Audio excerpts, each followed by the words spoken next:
commence surtout dans votre tête. C'est ça que j'ai aussi envie de dire dans cette vidéo. Être noir en Chine, en fait, ça va être la façon dans laquelle vous allez vous voir. Salut, c'est Bams, et comme tu as pu le lire sur le titre de la vidéo, je vais enfin répondre à une question très importante. C'est peut-être la vidéo la plus importante et la plus attendue de ma chaîne. Vous êtes beaucoup à me suivre, surtout aussi d'Afrique, des pays subsahariens comme le Sénégal, la Côte d'Ivoire et la Guinée, et ça me fait beaucoup plaisir.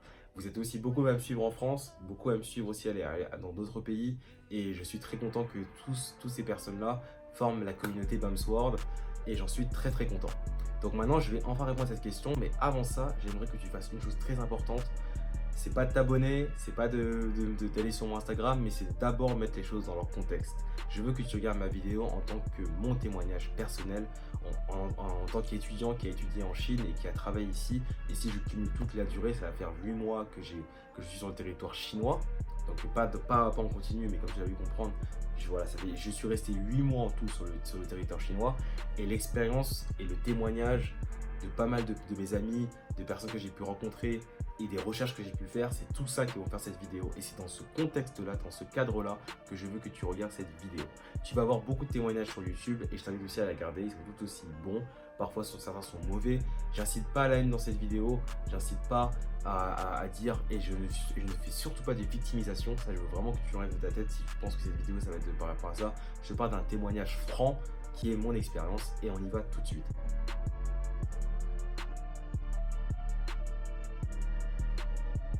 Première chose que je dois te dire, c'est dans quel contexte je suis parti en Chine. Ça, c'est aussi très important.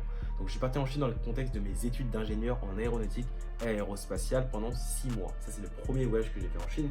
Puis, j'en ai fait un second pour le cadre de mon stage d'ingénieur aussi en Chine, dans la même région, dans le nord-est de la Chine, à Shenyang. Et c'est dans cette région de la Chine que je vais te partager essentiellement mon expérience. Donc, voilà. Donc, maintenant qu'on a bien redéfini le contexte, laisse-moi t'expliquer. Donc, bien avant d'arriver en Chine, comme tu le sais dans d'autres de mes vidéos, moi je connaissais déjà un peu la culture chinoise depuis 4 ans. 4 ans avant mon premier voyage en Chine, je connaissais déjà un peu la culture chinoise. Et donc c'est dans ce contexte-là que je suis parti en Chine. Même si je connaissais un peu la culture, je connaissais un peu comment les Chinois fonctionnaient, j'avais des amis chinois ici à Paris, et j'en ai toujours d'ailleurs, je savais qu'en arrivant en Chine, j'allais prendre une claque culturelle, comme tous les étrangers. Je savais que j'allais me prendre vraiment une claque. Et ça, c'était inévitable. Donc vraiment, je vais t'expliquer comment déjà, première chose importante à regarder dans cette vidéo, c'est les perceptions. Comment les Noirs sont perçus en Chine. Et cette vidéo, je vais essentiellement me concentrer sur les Noirs en Chine. Il y a beaucoup de types d'étrangers en Chine et c'est surtout sur ça que je vais me concentrer. Je tiens aussi à te prévenir que c'est une vidéo qui va se faire en 2 parties. Donc la première vidéo que tu vas regarder là, puis une autre vidéo qui sortira plus tard, qui te parlera comment bien se comporter en Chine, comment bien s'intégrer, selon moi bien sûr. Donc je t'invite à regarder cette vidéo déjà qui va te permettre de comprendre mon témoignage. Et puis après tu regarderas aussi cette seconde vidéo qui arrivera plus tard pour t'expliquer comment bien se comporter en Chine. Je suis arrivé en Chine. Quand je suis arrivé en Chine pour la première fois, comme tu le sais si tu as regardé une de mes vidéos, j'ai été accueilli par 2 Chinoises très sympas que j'avais rencontrées à l'aéroport en France dans le cadre de mon travail et qui m'ont accueilli à Shenyang, qui m'ont ramené à l'hôtel, qui m'ont fait découvrir un peu des restaurants ici. Et ça, c'était super sympa. Très accueillante, très gentil. Donc ce que j'ai retenu des Chinois, en fait, mon premier sentiment que j'avais avec la Chine, c'était l'hospitalité des Chinois, la gentillesse des Chinois d'accueillir des étrangers dans leur pays. Ça, c'est la première impression que j'avais en Chine. Puis après, les semaines ont suivi, voire les mois, et quand je me baladais dans la rue, quand j'allais dans les shopping malls, quand j'allais faire ma petite vie, comme n'importe quel étudiant étranger en Chine, j'ai pu voir quelques différences avec les étrangers. Donc j'ai pu voir plusieurs différences. La première différence que j'ai pu voir en tant qu'étranger noir en Chine, c'est qu'en général, vous aurez beaucoup de regards. Les Chinois, c'est des gens qui regardent beaucoup, qui sont très curieux par rapport aux autres. C'est relatif au pays, ils sont vraiment très curieux de la vie des autres. Et donc, vous allez voir qu'ils vont beaucoup vous regarder. Voilà, première chose, c'est qu'ils vont te regarder.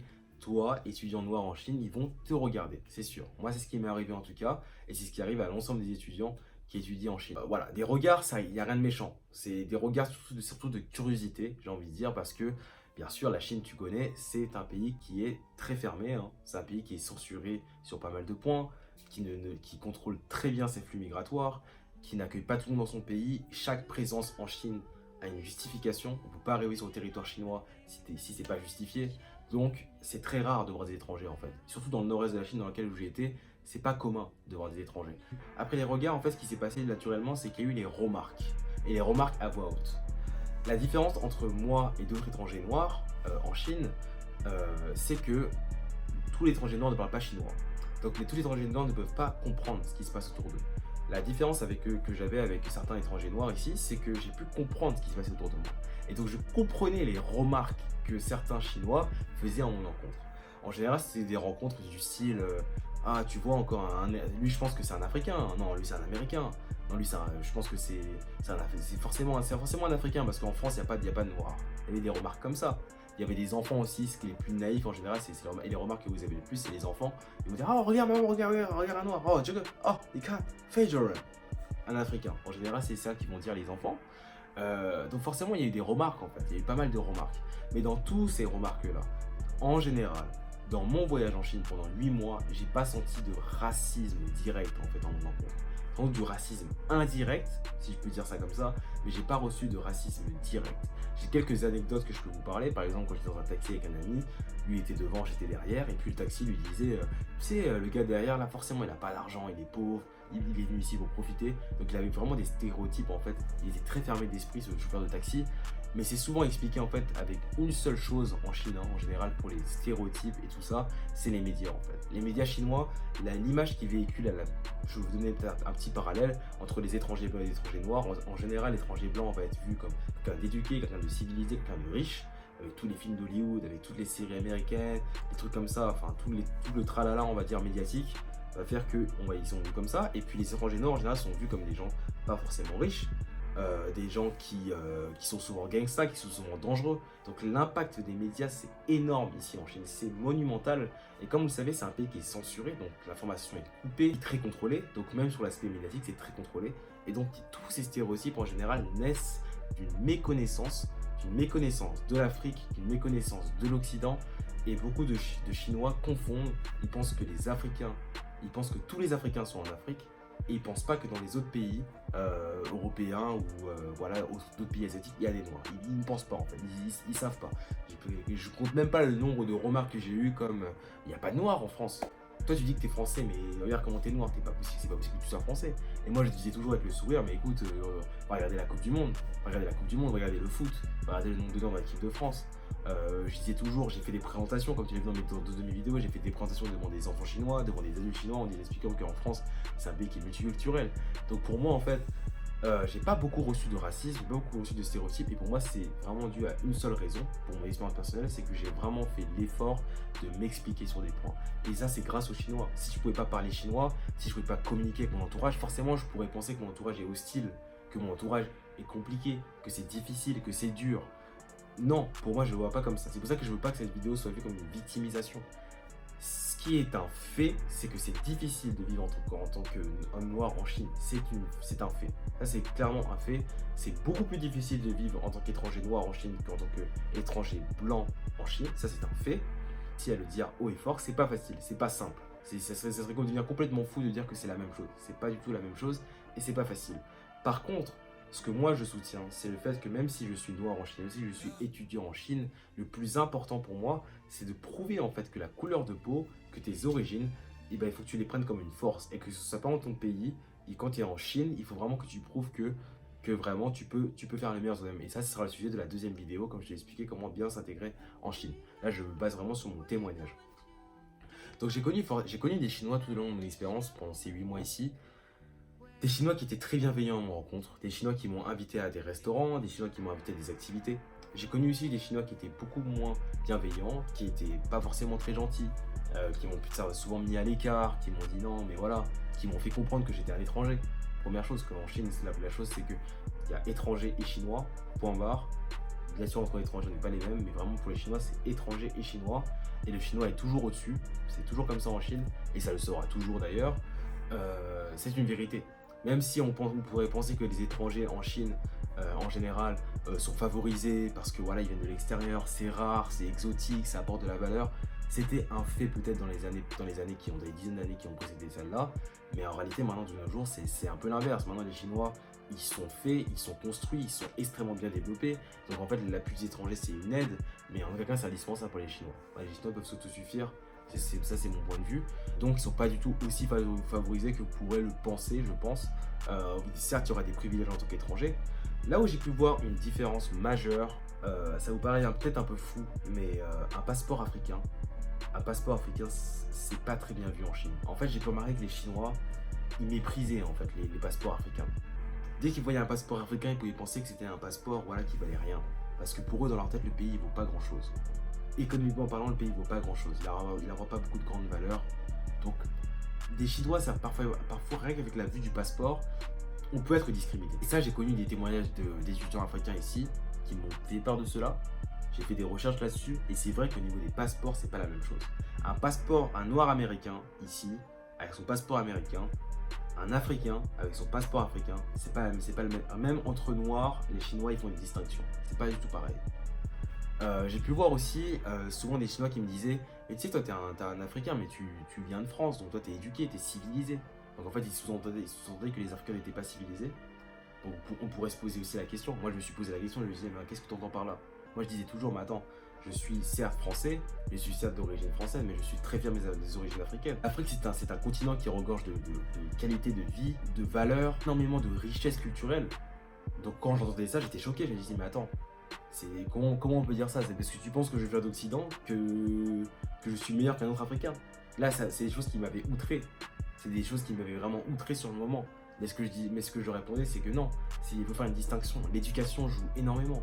L'éducation, que tu viennes d'Afrique ou que tu viennes de France, tu vas avoir des Français noirs qui vont faire n'importe quoi en Chine. Tu vas avoir des Africains qui vont arriver en Chine, qui vont avoir un comportement exemplaire. Donc pour moi, c'est pas parce que voilà, je viens de je viens de telle région du monde que voilà.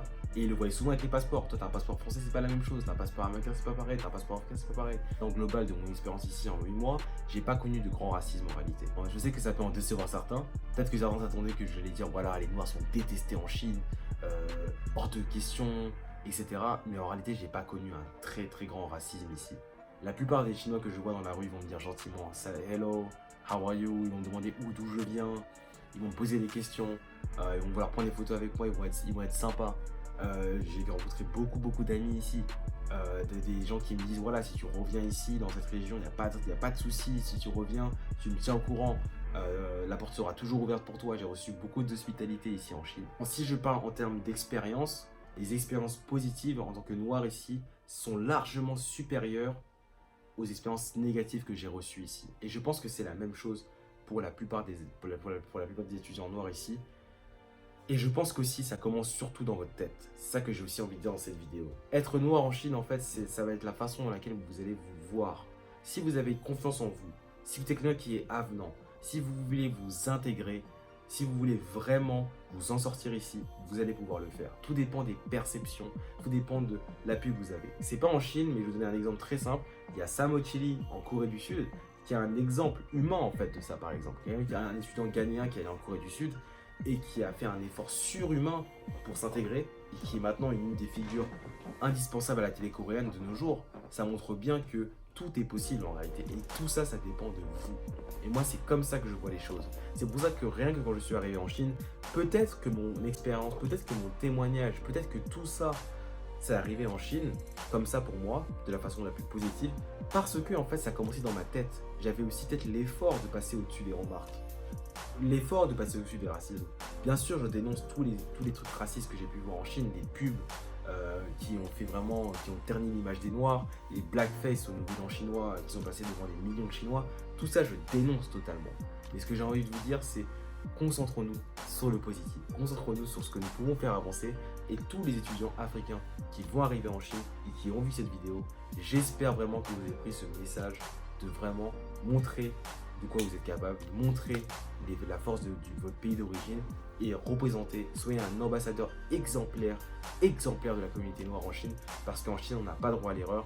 Et je vous expliquerai ça dans la prochaine vidéo. C'était Bams, j'espère que tu as aimé cette vidéo. Suis-moi sur Instagram, partage cette vidéo si elle t'a plu, partage à tous les étudiants noirs, à tous les noirs, à tous les étrangers, à tout le monde qui veulent venir étudier en Chine, parce que cette vidéo elle s'annonce à tout le monde. Bien sûr, c'est pour mes abonnés qui ont des questions, mes abonnés qui ont des craintes. Moi, tout ce que je peux vous dire à la fin de cette vidéo, c'est que la Chine, c'est un pays qui est aussi ouvert aux étrangers. Faites l'effort de venir ici. Il y a des bourses qui sont faites. Vous pouvez venir étudier et que votre expérience soit bonne ou mauvaise, tout sera bon à prendre dans tous les cas dans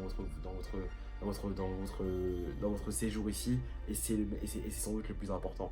Donc voilà, j'espère que tu as aimé cette vidéo. Si tu as aimé cette vidéo, like, partage comme d'habitude, suis-moi. Donc c'est la vidéo de rentrée, comme je l'ai dit, hein, c'est la vidéo que je voulais préparer pour vous expliquer un peu tout ça.